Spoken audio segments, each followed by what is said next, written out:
guys, and now I'm making a video. And in this video, I'm sorry if you hear background shower or anything. That is because my mama has to go back to work tomorrow. This is her day off. And tomorrow she has to go back to work.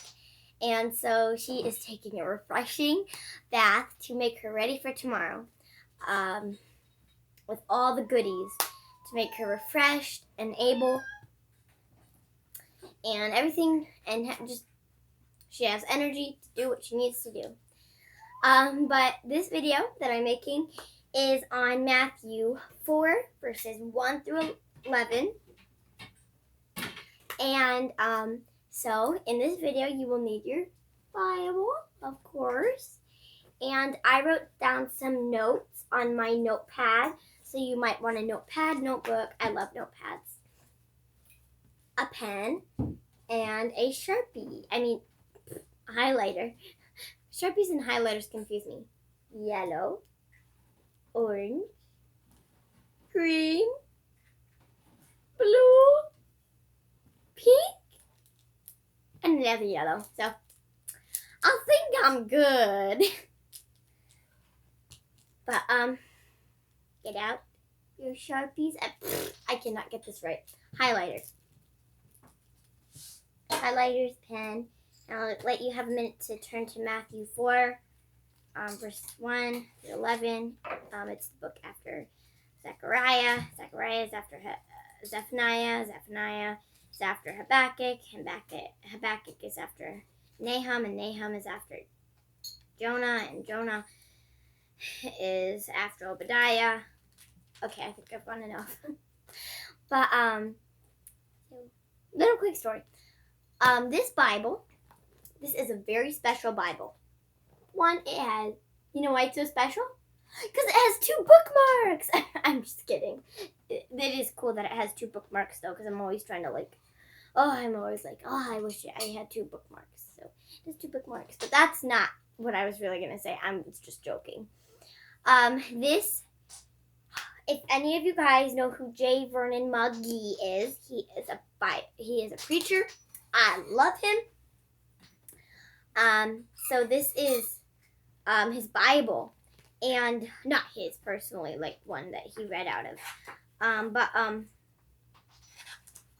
So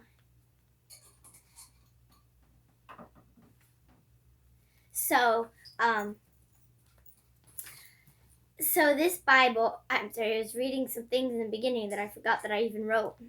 But in the beginning of this Bible, there is notes and outlines by Dr. J. Vernon McGee.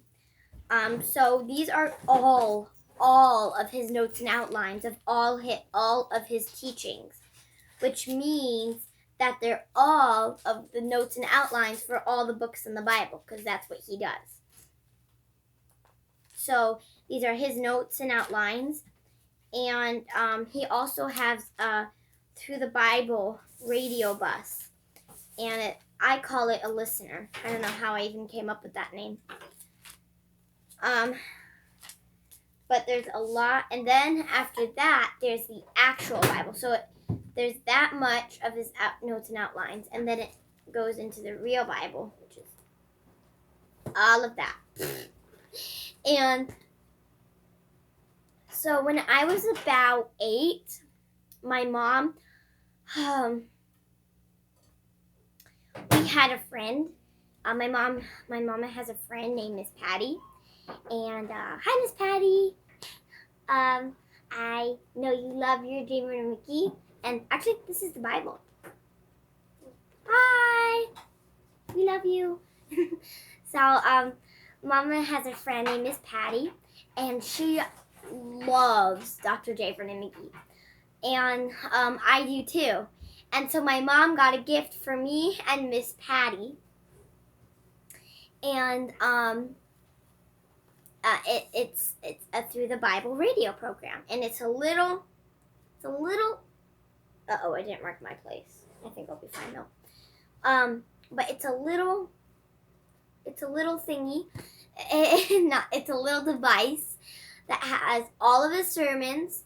So it has a flashlight It has all of J. Vernon McGee's sermons. It has something to make the sermon go faster or slower. It has a back up and go forward buttons. And then it has the entire Bible, just straight Bible. So it is really cool, and I love it. But when I was 11, probably like 3 months after I turned 11, no, 4. Probably like 4 months after I turned 11, my listener broke, and I got it when I was 8. I'm sorry, the stove is starting. Let me get some dinner. But I got it when I was 8. I listened to it, and I just loved it so much. I adored it. I would sleep with it every night. I would listen to it. I loved it. And when I was 11, it broke. Like, I went to turn it on to listen to a sermon after my meal, because that was... Stop it! My puppy's being so crazy. I think someone's trying to eat his food or something. But, yeah, so it broke. And just after, like, I had a routine of eating my meal and listening to my sermon and writing some notes, my notes on it. And I went to turn on my sermon, and it wouldn't turn on. And I had been charging it all day long. And so I kept trying to turn it on, and my mom was like, it's broken. And I was like, no, maybe it still works. And I tried to plug it in, and I was like, because sometimes the plug that I was using, it wouldn't actually charge, because it'd fall out and be sketchy. And I said, no, wait, maybe it didn't charge right. Maybe. And finally, I came to the point where I was like, you're right, it broke. And I was really sad. I missed that thing. At night, I would go to get it to go to sleep to, and then I'd be like, oh, right, no listener. And then I'd sad. I love that listener. And so, a lot of times when my mom is getting me, like, gifts, she'll be like, oh, do you like this? What happened? Like, do you like this? And I'll be like, 1 minute, please. Hi, guys, sorry. Hi, I was just talking to my mom for a minute. But, okay. So, okay. Alright. When my mom wants to give me, like, a gift, she'll be like, oh, do you like this? Come look at this. This is what I wanted to get you. But I had no idea about this. So it was a total surprise. So, just the package man came. I went out and said, oh, is it for us? And he's like, are you Alexa Lohman? And I'd say, my mom is. And he'd be like, okay, here you go. And I'd be like, okay, thank you, bye. So I gave the package to my mom, and she looked at the label to see what it was. And I was leaving the room, and she went, I think this is for you. And I said, me? And she was like, uh-huh. And she gave it to me, and I opened it up, and the first thing I saw was a brand new listener, and I started screaming as if I had seen a spider. And you do not want to hear me scream when I see a spider. But I screamed. I was so happy. And then I realized that there was something else in the package. And it was a J. Vernon McGee Bible. So, I've had this since I was 11, and I'm 12, so a year.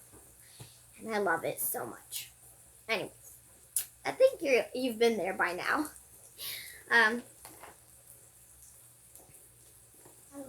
So, Matthew 4, verses 1 through 11. 1:11.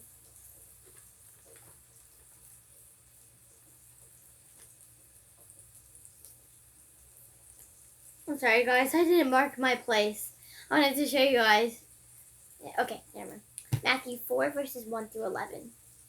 Now, be ready to hear my wrath, because what I'm about to read really, really gets me upset. Read along if you want to. Make some notes. And, hear my wrath. I'm just kidding. Okay, let's get started. Okay, I'm moving the yellow. One minute.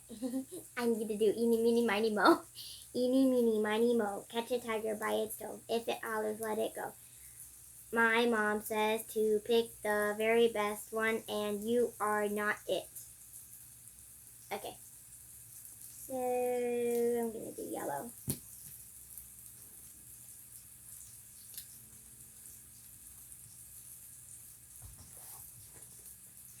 Okay. Then was Jesus led up of the Spirit into the wilderness to be tempted of the devil. Oh. And when he had fasted 40... Stop it, knock it off. And when he had fasted 40 days and 40 nights, he was afterward and hungered. And when the tempter came to him, he said, If thou be the Son of God, command that these stones be made bread. But he answered and said, It is written, Man shall not live by bread alone, but by every word that proceedeth out of the mouth of God. Then the devil taketh him up into the holy city, and setteth him on a pinnacle of the temple, and saith unto him, If thou be the Son of God, cast thyself down. For it is written, He shall give his angels charge concerning thee, and in their hands they shall bear thee up, lest at any time thou dash thy foot against a stone. Jesus said unto him, It is written again, Thou shalt not tempt the Lord thy God. Again, the devil taketh him up into an exceeding high mountain, and showeth him all the kingdoms of the world, and the glory of them, and saith unto him, All these things will I give thee. Be ready to feel my wrath, if thou wilt fall down and worship me. Then saith Jesus unto him, Get thee behind me, Satan. It says, Get thee hence, but okay, I'm just going to say it the way it is. Get thee hence, Satan, for it is written, Thou shalt worship the...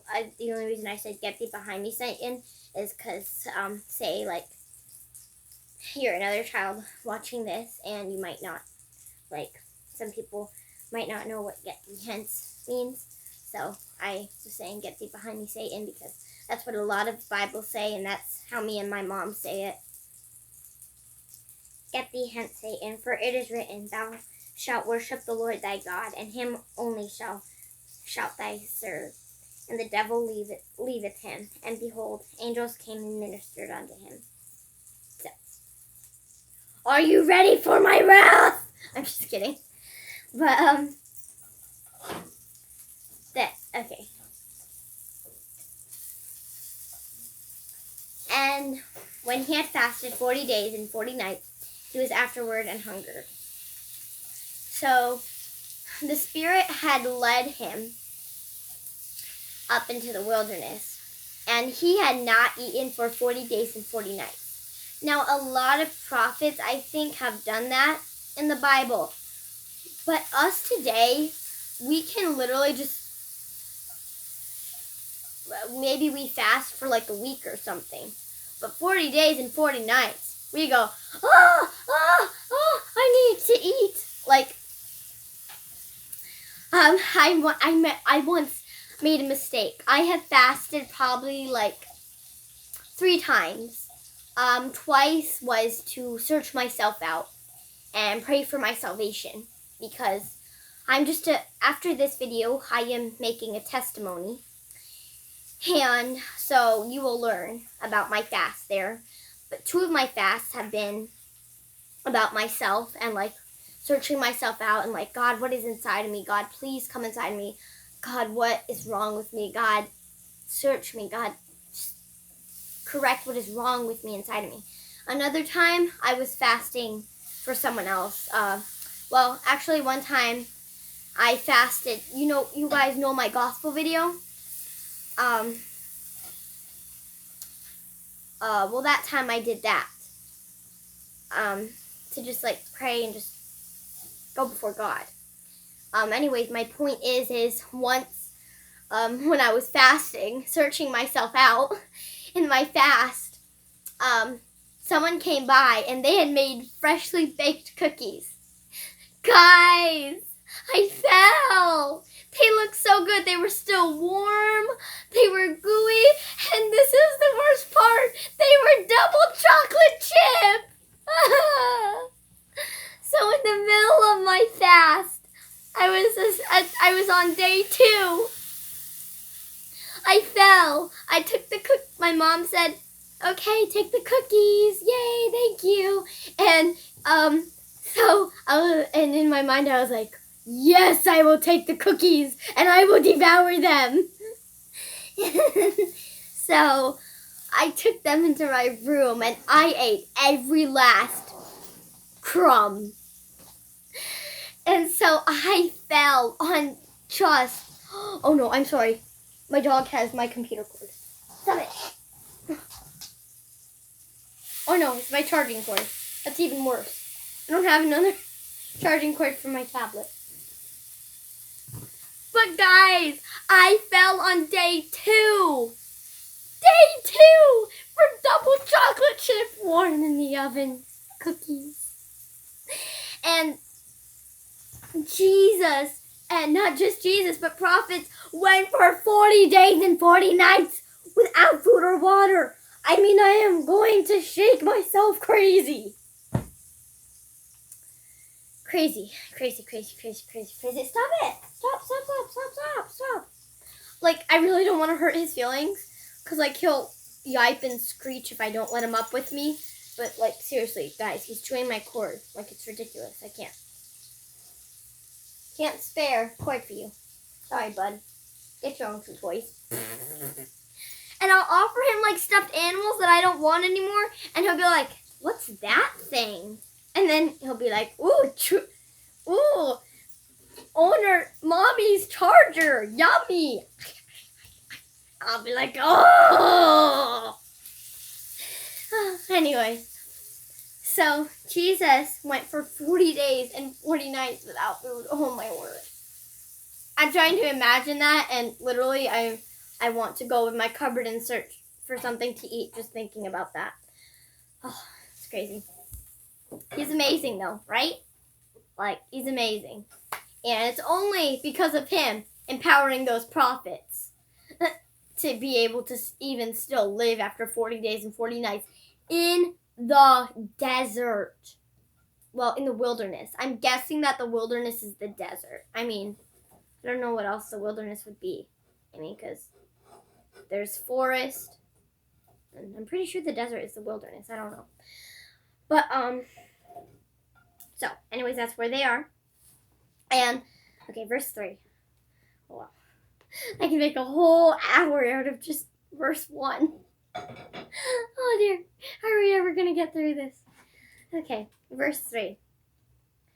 And when the tempter came to him, he said, "Guys, feel my wrath now. Be ready for my wrath to come down like coal upon your tongues." But not specifically about you guys. Just feel my wrath.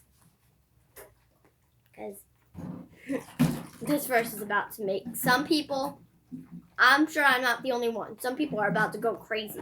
I think so. I don't know. But, and when the tempter came to him, he said, "If thou be the Son of God, command that these stones be made bread." Feel my wrath! He is challenging God. Okay, I want you to highlight this. If you have your Bibles out. If thou be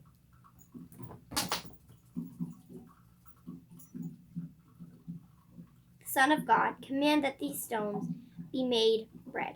Highlight that, please. Please highlight that.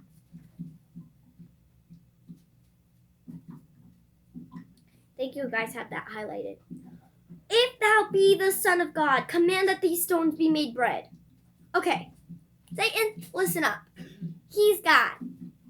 He don't need to prove his power to you. I mean, right, guys? Like, he is God. He's saying, listen to this. Hear this part. if thou be the Son of God. If. That one if is already challenging God. Challenging God's character. Challenging who God is. It's challenging God altogether. Guys, this is ridiculous. Now, I'm not calling the devil stupid. Oh my word. Devil, you're so stupid. Asking God to prove himself. No. Don't want to go there. Because Satan is smart. But I mean, this is ridiculous, people. If thou be the Son of God, command that these stones be made bread. Come on! How much more blasphemous can you get? I mean, heaven, that got pretty blasphemous. But he got cast out of heaven. Oh, sorry. See, my highlighter's feeling my wrath. I'm throwing it around. But he got kicked out of heaven for trying to exalt himself. And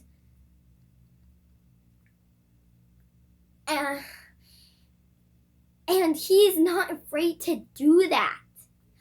After he's been kicked out and fallen to earth, like bonk, Tweety, Tweety birds, Tweety, Tweety birds.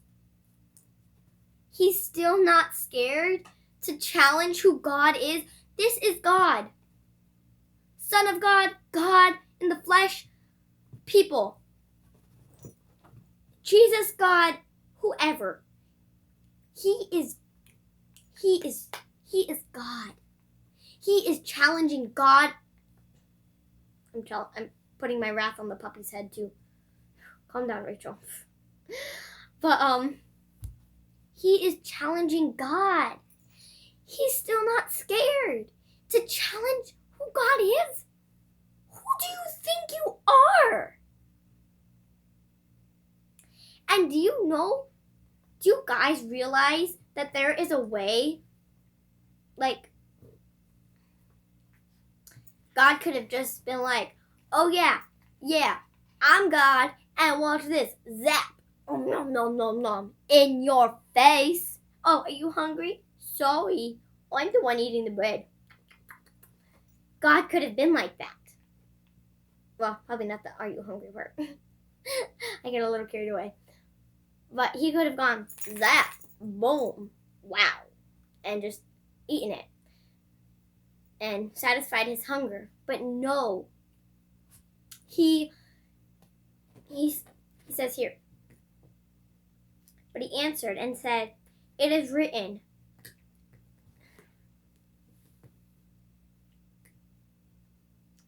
right? Highlight, it is written. I'm going to use a different color. I like to rainbowize my Bibles.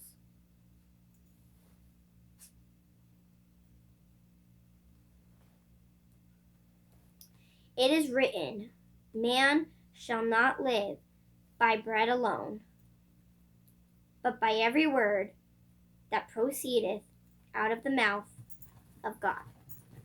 Highlight that, please, if you want to. See, I'm getting bossy, sassy, upset. So this verse, like, I've read this verse a couple times, and every time I read it, I have to just walk away from it for a minute, go, okay, and then go, ah! And then I'll come back and read it. I mean, maybe you think I'm over-exaggerating, but seriously, this makes me really upset. He is challenging God. And you know, there is a way to like make other people be satisfied in a way that you get the power. There is a way to do that. And that's what Satan is doing right here. That's what he's been doing since the time he was a high host in heaven. He was the leader of the worship. He was awesome. He was the bomb in heaven. And he got up there in his mind. And then he started to sin and say, I am really amazing. Maybe, just maybe, more amazing than God. And that is what caused him to fall. And that is power and control. And he has been trying to attain power and control and authority, what God has, since then. Even to now of the coming of Christ. Like when he came. And he's coming again very soon. And he still isn't afraid. He is trying to take so many people down with him. And I don't want that. This is what this YouTube channel is about. Saving souls, encouraging souls, loving souls, just saving souls. I want to be God's light. I want to be a witness for him. But my Father and your Father and our God says simply, but he answered and said, "It is written, man shall not live by bread alone, but by every word that proceedeth out of the mouth of God." Boom. So I also made notes for each things that God said. Nothing on any of the temptings. I have my own mind thoughts on the temptings. If I wrote all my mind thoughts, these pages would be gone. They'd be filled up. Every line. So I'm just making notes on what God said. The last thing of what Jesus said is probably the longest one. It's the one that spoke to me the most to write about. It's something that I've had a problem with.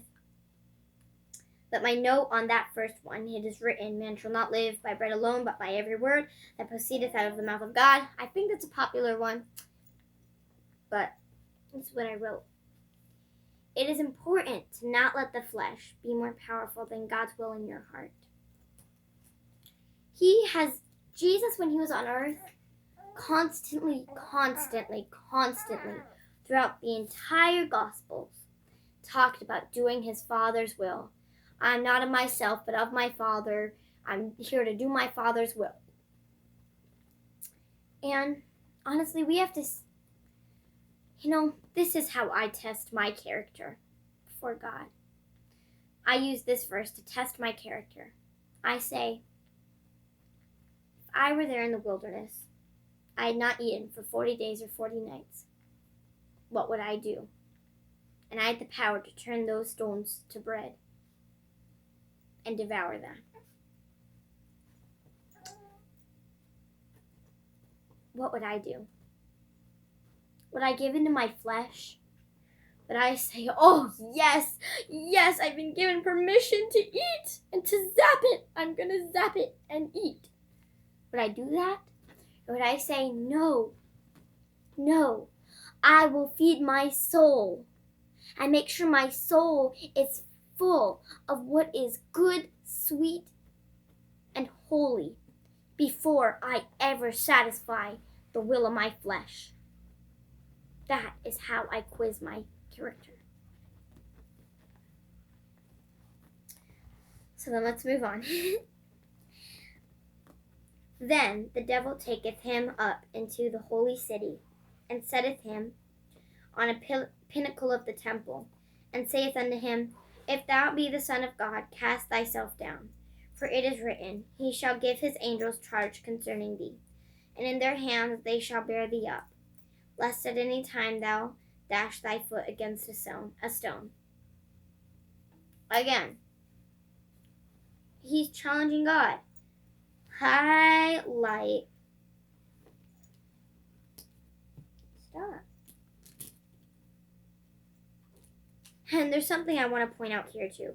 So, highlight, then the devil taketh him up into the holy city, and setteth him on the pinnacle. Realize here that he is tempting God in a holy place.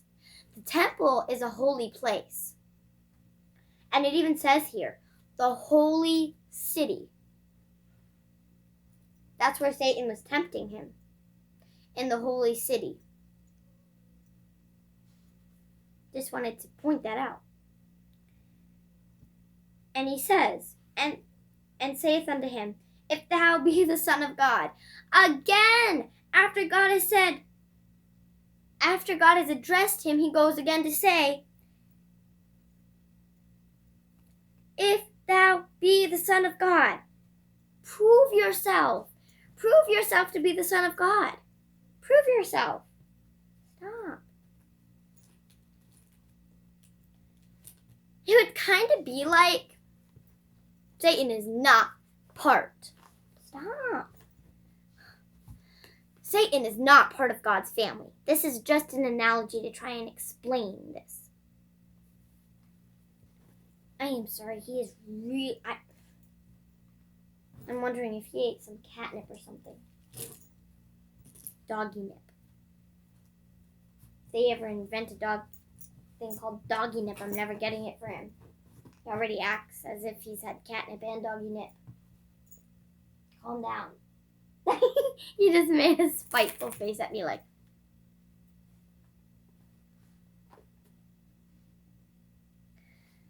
But, okay, so Satan is not part of the family of God. Okay? No. But Satan is not part of the family of God. But this is just an analogy. So it's almost as if a family member is asking, what's that card? What's that card that validates you are the person that you say you are? Can't remember right now. But it's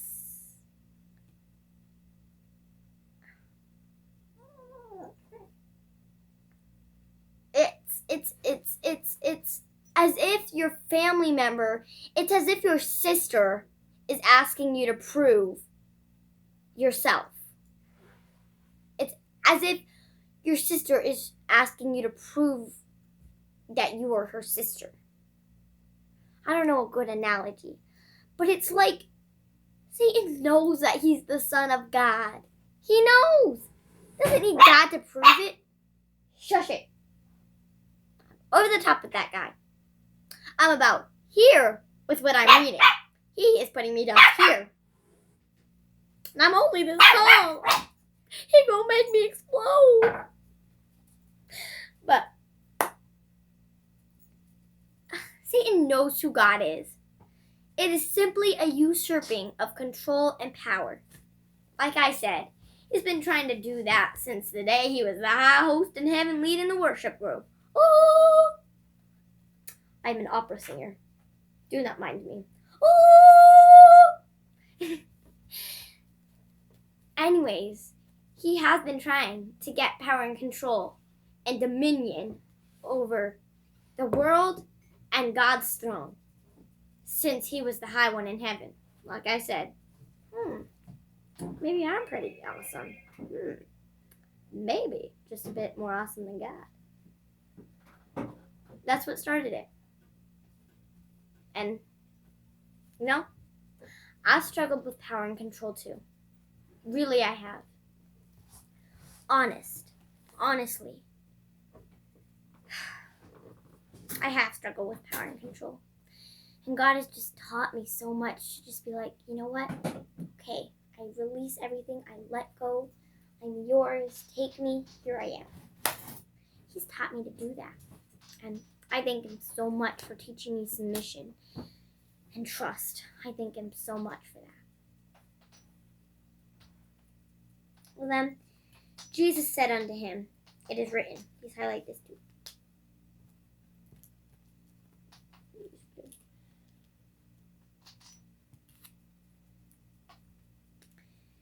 And Jesus said unto him, it is written again.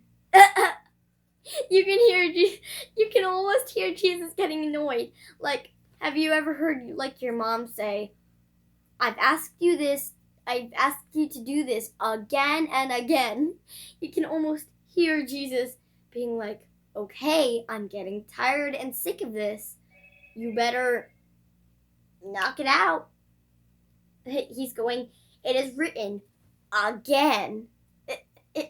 It kind of makes me laugh because you can hear him getting annoyed. And like it makes me think of like my mom when she is like, okay, can you please go do this in like 15 minutes, and she's asking me to do this for like 15 minutes, and then I'll come back and be like, okay, so what am I supposed to do now? And then she'll be like, what? I've told you this again and again. And so I can hear like Jesus getting like, it is written again. So it's kind of funny. But highlight, so Jesus said unto him, it is written again, thou shalt not tempt the Lord thy God. Right? Like, you're tempting God. Who do you think you are? He's tempting God, people. Is he not scared to be zapped by lightning and destroyed forever? Like, I think maybe that's what he's trying to do. Maybe he's trying to get God to sin, to have something against God, so he can be like, oh, God sinned. I guess I can be God now. I think that's my personal opinion now that I think about it, of maybe what he's trying to do, trying to get God to sin. And you are supposed to test the Spirit, but not test the Spirit in distrust.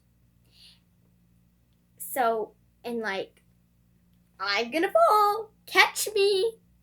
Like, kind of like okay, I want to get a feel for this kind of way. Not like okay, angel, I summon you. Even though God can do that, because this is God.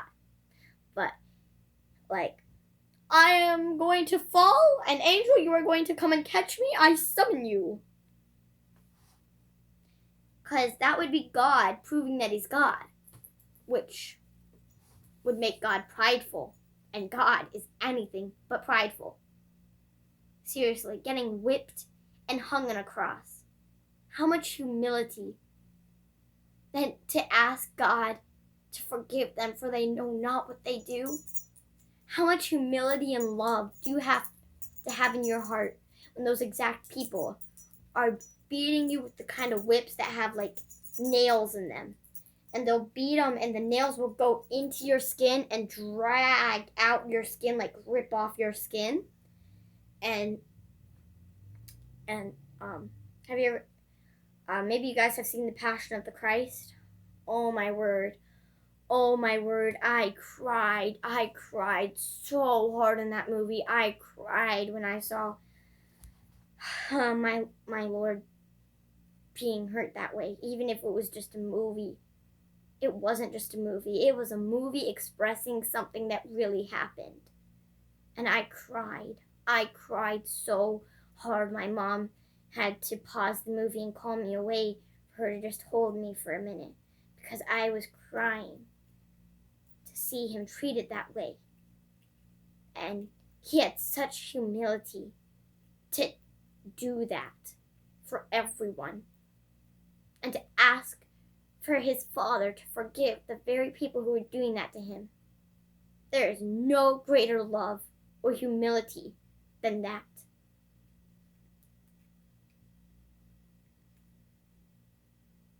And I have a note on that too.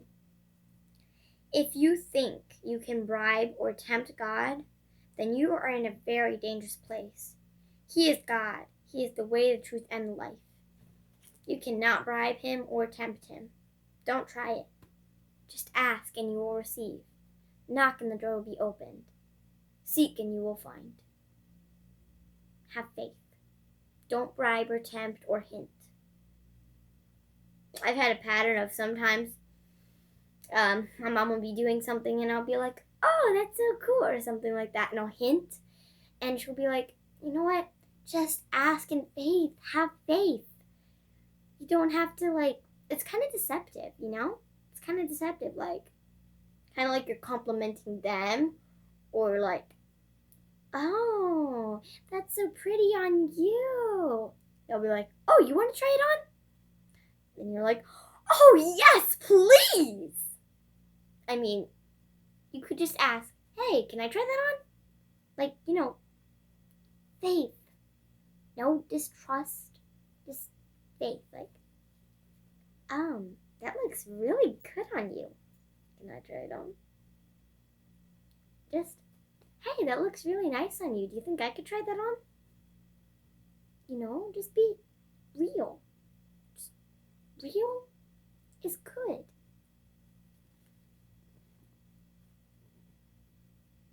Because then the person is like, oh, I wonder if it really looks good on me, or if they were just saying that to get their turn of trying it on. Hinting like that can not just make you deceptive, but it can also hurt someone. It can also hurt their feelings and make them doubtful. Again, the devil taketh him. Okay, people, you've seen my wrath in these verses. Prepare for fire to fall from heaven. Ah! Okay, I'm good. Oh. Because this is probably the worst verse of them all. No, not worst. Like, this is God's word, so I'm not insulting him. Insulting you devil who's so ridiculous. I hate the Bible. I'm sorry. I didn't mean to. But really, it makes me furious. Ooh, when I do those kind of episodes, I need to take a minute to breathe because I lose my breath so easily. Okay. Again, the devil taketh him up into an exceeding high mountain, and showeth him all the kingdoms of the world and the glory of them, and saith unto him, all these things will I give thee. Who do you think you are for the last time? I will give these things to you. Oh my word. No. God is the one that gave these things to you to be the ruler of for even just a short, little itty bitty amount of time. Who do you think you are? All these things I will give to you. See, even that is acting like I'm God. I'm God of all these things, and I can give it to you. People, this is insanity. This is ridiculous. This is evil.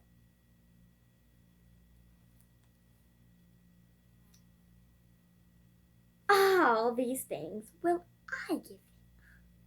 Will I give thee if thou wilt fall down. Feel my fury. If thou wilt fall down and worship me. Literally, when the Bible doesn't say that God sent fire to burn him to shivels, I am shocked. I am mind blown. The top of my head goes. When he is not disheveled into tiny little itty bitty ashes for what he just said, I am mind blown. Probably because I'm not God and I'm not like God. And probably if someone ever did that to me, I'd be like, what did you just say about me? But God, that's his character, right? Patient, kind, and merciful. Seriously, I'm mind blown. If thou will fall down and worship me, this is Jesus. He's just in skin and blood. Do you have no fear?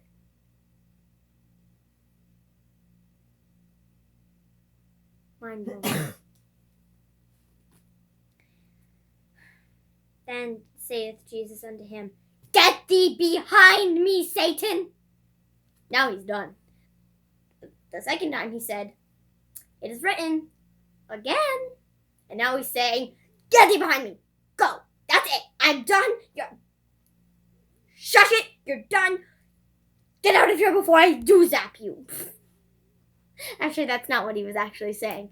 But if I didn't zap them, that's probably what I would say. If I had enough mercy to not zap them, I'd probably be like, you better get out of here before I zap you. You better crawl into a ground. You better dig a hole all the way to China.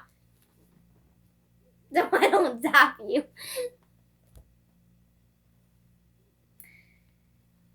Get thee behind me, Satan. Boom! And your deception and your tempting is done. Goodbye. Adios. Sayonara. Adios. Bye. Oh, and you know aloha means good, hello, and goodbye. So, bye-bye. Sayonara. Adios. Aloha. So, get thee behind me, Satan, for it is written, thou shalt worship the Lord thy God, and him only shalt thou serve. Boom. In the bag. Boom ba dum ba bum ba dum. Now you don't feel my wrath no more. Now you don't feel my wrath no more. We're gonna have a dance party. Okay, dance party's over. Okay. We have to highlight that. I'm gonna highlight that. All the words of Jesus are in red, but I'm probably gonna highlight them. So this is the Bible where everything that Jesus says is red.